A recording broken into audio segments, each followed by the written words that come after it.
AP హైకోర్టులో వైఎస్ఆర్సీపీ అధినేత YS Jagan petition వేశారు. గతంలో తనకున్న సెక్యూరిటీని కొనసాగించాలని పిటిషన్ దాఖలు చేశారు.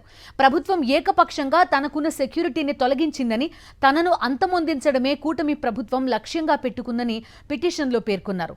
తనకు ఉన్న ప్రాణహాని అంశాన్ని పరిశీలించకుండా ప్రభుత్వం ఏకపక్షంగా వ్యవహరించిందంటూ హైకోర్టులో పిటిషన్ వేశారు వైఎస్ జగన్.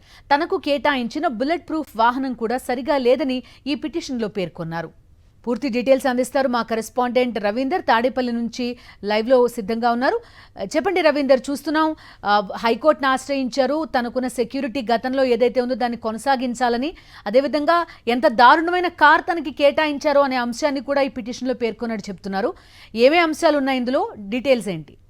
ఎస్ బిందు, నిజానికి మాజీ ముఖ్యమంత్రి వైఎస్ జగన్ సంబంధించి చంద్రబాబు సర్కారు అత్యంత దారుణంగా నిర్లక్ష్యంగా వ్యవహరిస్తుంది ఆయన భద్రతకు సంబంధించి. ఎందుకంటే గతంలోనే మనం చూస్తే అనేక ఘటనలు జగన్ సంబంధించి భద్రత వైఫల్యాలు చాలా స్పష్టంగా కనిపించిన పరిస్థితి అయితే ఉంది. ముఖ్యంగా ఇప్పటి వరకు గతంలో అంటే మాజీ ముఖ్యమంత్రిగా మొన్న జూన్ 3వ తారీఖు ముందు వరకు కూడా ఆయనకు Z+ కేటగిరీ భద్రత ఉండేది. కానీ ఆ తర్వాత జగన్ బెంగళూరు ఒక పర్సనల్ కార్యక్రమానికి హాజరై తిరిగి వచ్చేసరికి ఉన్న పలంగా మొత్తం భద్రతను కూడా తొలగించేసిన పరిస్థితి ఉంది. ఆ తర్వాత వెనుకొండలో రషీద్ అనేటువంటి వైఎస్ఆర్ కాంగ్రెస్ పార్టీ కార్యకర్తను తెలుగుదేశం పార్టీ నాయకులు అక్కడ దారుణంగా నడి రోడ్డు మీద హత్య చేసిన సమయంలో పరామర్శ కోసం తాడేపల్లిలోని తన నివాసం నుంచి జగన్ బయలుదేరిన సమయంలో కూడా ఆయనకు కేటాయించినటువంటి బుల్లెట్ ప్రూఫ్ దారుణంగా ఉంది. అది మొరాయించిన పరిస్థితి.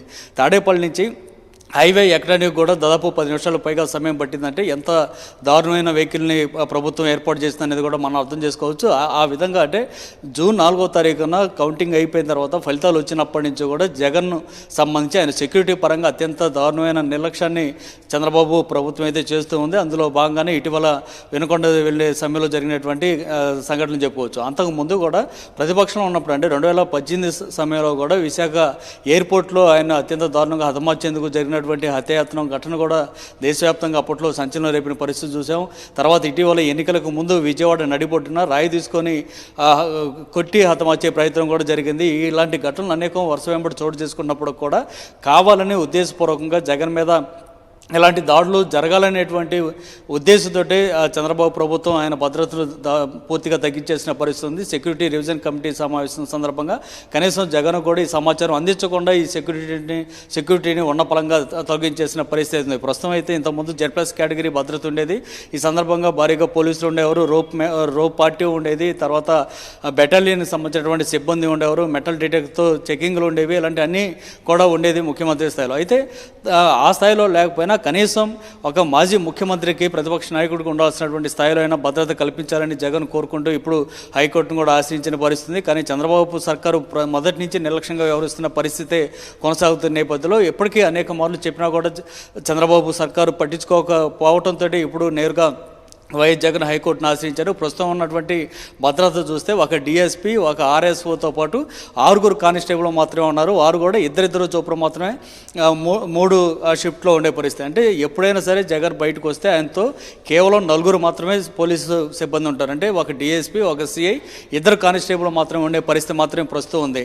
సో ఇలాంటి పరిస్థితుల్లో ఆయన భద్రత చాలా దారుణంగా ఉందనేది అర్థమవుతుంది. ఎందుకంటే రానున్న రోజుల్లో పెద్ద ఎత్తున వైఎస్ఆర్ కాంగ్రెస్ పార్టీ తరఫున కార్యక్రమాలు చేయాల్సి ఉంటుంది. అట్లాగే పార్టీకి సంబంధించి పెద్ద ఎత్తున రాష్ట్ర వ్యాప్తంగా పార్టీ కార్యకర్తల నాయకులను దాడులు చేస్తున్నటువంటి పరిస్థితి, హింసాత్మక ఘటనలు చోటు చేసుకునే నేపథ్యంలో వారిని పరామర్శకు కూడా జగన్ వెళ్ళబోతున్నారు. ఈ సందర్భంగా పెద్ద ఎత్తున కేడర్ అక్కడికి వస్తుంది. వారిలో ఎవరైతే అవాంఛనీయ శక్తులు కూడా కేడర్ రూపంలోనే వస్తే కనుక ఏదైనా ప్రమాదం ముంచుకొచ్చే అవకాశం ఉంటుంది. సో ఇలాంటి అన్నింటినీ దృష్టిలో పెట్టుకొని ఖచ్చితంగా తనకు గతంలో జూన్ 3వ తారీఖు ముందు ఉన్నటువంటి సెక్యూరిటీని పెంచాల్సిందిగా కోరుతూ వైఎస్ జగన్ హైకోర్టుని అయితే ఆశ్రయించిన పరిస్థితి ఉంది.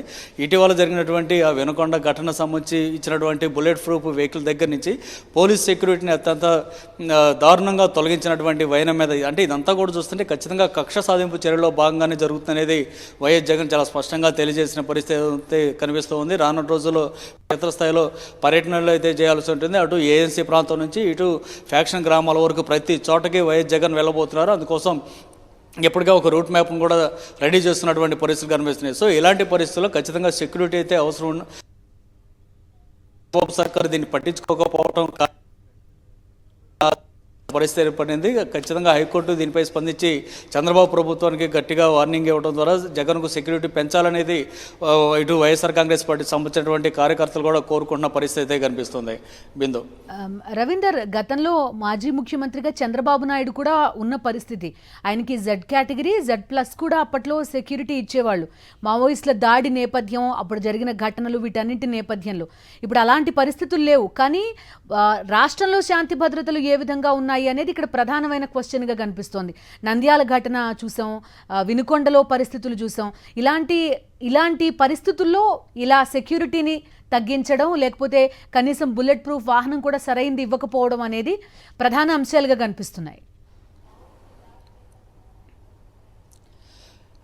ఖచ్చితంగా పోయింది. ఎందుకంటే ఇటీవల వరకు ముఖ్యమంత్రిగా వైఎస్ జగన్ పనిచేస్తున్న సమయంలో ప్రతిపక్ష నాయకుడిగా చంద్రబాబు నాయుడు ఉన్న సందర్భంగా అప్పుడు ఆయనకి ఆల్రెడీ అంతకుముందు నుంచి ఉన్నటువంటి NSG కమాండోస్ అట్లాగే ఉన్నారు. దాంతోపాటు రాష్ట్ర ప్రభుత్వ వైపు నుంచి కూడా గతంలో ముఖ్యమంత్రి స్థాయిలో చంద్రబాబు ఉన్నప్పుడు ఏ విధంగా అయితే Z+ కేటగిరీని అందించారో అదేవిధంగా జగన్ కూడా చంద్రబాబుకి Z+ కేటగిరీని అందించడంతో పాటు భారీగా పోలీసులు మోహరింపు అనేది కూడా ఆయనతో పాటు పోలీసులు ఉండే విధంగా కూడా చర్యలు తీసుకున్నారు. ఆయన పాదయాత్ర చేస్తున్న సందర్భంలో కూడా పెద్ద ఎత్తున పోలీస్ సెక్యూరిటీని రోప్ పార్టీతో సహా పెద్ద ఎత్తున పోలీసులను ఏర్పాటు చేసిన పరిస్థితి ఉంది. అట్లాగే డ్రోన్ కెమెరాలు కూడా సెక్యూరిటీని చంద్రబాబు కేటాయించారు వైఎస్ జగన్. కానీ ఇప్పుడు చూస్తే కనుక జగన్ ప్రతిపక్షంలోకి రాగానే వెంటనే వీటన్నిటిని కూడా తొలగించేసి ఒక సాధారణ వ్యక్తికి ఏ విధమైన భద్రత కల్పిస్తారో, అంటే ఒక ఎమ్మెల్యే స్థాయి వ్యక్తికి ఏ విధంగా కల్పిస్తారో అదే విధంగా కల్పించారు తప్ప ఒక మాజీ ముఖ్యమంత్రికి ఏ విధంగా భద్రత కల్పించాలనేటువంటిది కూడా చూడకుండా చంద్రబాబు ప్రభుత్వం చేసినటువంటి ఈ నిర్లక్ష్యం మీద ఇప్పటికే రాష్ట్ర వ్యాప్తంగా విమర్శలు కూడా తలెత్తున్నాయి.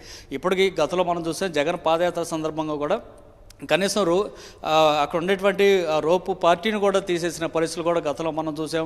పెద్ద ఎత్తున అనేక మంది కార్యకర్తల పేరుతోటి అవాంఛనీయ శక్తులు ఆ పాదయాత్రలోకి చొచ్చుకొని రావడం, గొడవలైన సందర్భాలు ఇవన్నీ కూడా గతంలో చూసాం. అయినప్పుడు కూడా చంద్రబాబు గతంలో ప్రతిపక్ష నాయకుడిగా జగన్ ఉన్న సమయంలోనూ ఇదే విధంగా ఆటంకాలు సృష్టించే ప్రయత్నం చేశారు. మళ్ళీ ఇప్పుడు కూడా అదే విధంగా చేస్తున్నారు. ఈ రెండింటి మధ్యలో జగన్ ముఖ్యమంత్రిగా ఉన్న సమయంలో మాత్రం చంద్రబాబుకి పూర్తి స్థాయిలో భద్రత కల్పించారు. అటు NSG కమాండోస్ భద్రతతో పాటు Z+ కేటగిరీ భద్రత కల్పించడంతో పాటు ఒక మాజీ ముఖ్యమంత్రికి ప్రతిపక్ష నాయకుడు ఏ స్థాయిలో హోదా కల్పించాలో అవన్నీ కూడా అప్పట్లో చంద్రబాబుకు జగన్ కేటాయించారు. ఇప్పుడు చూస్తే కనుక అందుకు పూర్తి విరుద్ధంగా ఒక కక్ష సాధింపు అనేది జగన్ మీద చేయాలి అనేటువంటి ఒక కారణాన్ని చంద్రబాబు సర్కార్లో కనిపిస్తూ ఉంది. అందులో భాగంగానే కేవలం ఒక DSP, ఒక RSI అట్లాగే 6 PSOలు మాత్రమే కేటాయించారంటే పరిస్థితి ఎంత దారుణంగా ఉందో అర్థం చేసుకోవచ్చు. ఇప్పటివరకు వారు చెప్తా ఉన్నారు ప్రతిపక్ష హోదా లేదనేటువంటి ఒక మాట చెప్తున్నప్పటికీ ఒక మాజీ ముఖ్యమంత్రికి ఏ స్థాయిలో భద్రత కల్పించాలనేది కూడా తెలియని విధంగా చేస్తున్నటువంటి చంద్రబాబు సర్కారు వైఖరి మీద దాన్ని ప్రశ్నిస్తూ ఇప్పుడు వైఎస్ జగన్ హైకోర్టుని అయితే ఆశ్రయించిన పరిస్థితి. సో హైకోర్టు ఏ విధమైన చర్యలు తీసుకుంటుంది, ప్రభుత్వాన్ని ఏ విధమైన ఆదేశాలు జారీ చేయబోతుంది అనేది రానున్న రోజుల్లో తెలుస్తుంది. ప్రస్తుతానికైతే రానున్న రోజులన్నీ కూడా పెద్ద ఎత్తున వైఎస్ జగన్ క్షేత్రస్థాయిలో పర్యటనలు అయితే ఉండబోతున్నాయి. వారంలో కనీసం 4-5 రోజుల పాటు ఆయన క్షేత్రస్థాయిలో ఉండబోతున్నారు. జిల్లాలన్నీ కూడా తిరగబోతున్న పరిస్థితి. ఇందులో ముఖ్యంగా ANC ప్రాంతంలో ఉన్నటువంటి అత్యంత మారుమూలలో ఉన్నటువంటి తండాల దగ్గర నుంచి రాయలసీమలోని ఫ్యాక్షన్ గ్రామాల వరకు ఆయన పర్యటన అయితే ఉండబోతున్న నేపథ్యంలో భద్రతను అయితే ఖచ్చితంగా పెంచాల్సిన అవసరం అయితే కనిపిస్తుంది. అందులో భాగంగానే వైఎస్ జగన్ హైకోర్టును ఆశ్రయించారు. ఓకే రవీందర్.